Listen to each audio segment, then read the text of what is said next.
với ni som ni panga February Tuivai Lei hona roi the khen troi thei lo lui ka ma pai vak mai thei long som middle school ten với na hian a then phải na kan dục thok ani a hian kan da khoma ti hian a bon rap thak lu tuk hei hei ti hian a sang enge mo zat ani ti hian an pai top mai ni tian kan han a then phải a hal phải na kan thok ani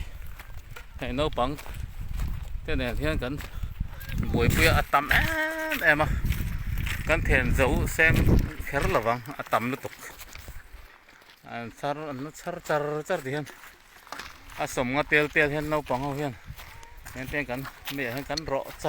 char mai ni a seo mem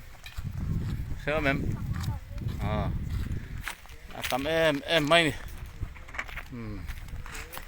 heng hi chin to lo chi lui kama troi thei lo reng rồi kan the mo eng po ni ser ro se tiang ke chu nei tu te po hian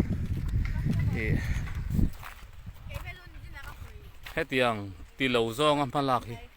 a tu le ni drop em ai tian Tuivai lui hi tian heng zong hi lui luang lut mai tu ran tian school no pang kenen với là nó thêm phải là căn thấp này cái ngắn chẹp dễ là ngắn sầm nó giật tiêu ngắn chẹp á rồi bôi căn dấu thế phần này mai căn thiệt phải vết xương là băng ma rồi chứ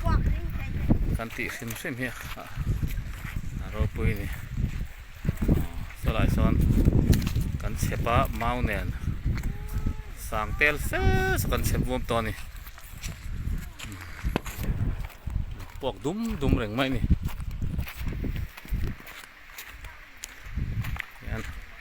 anh em một to chứ thiền phải tủ ra ngay là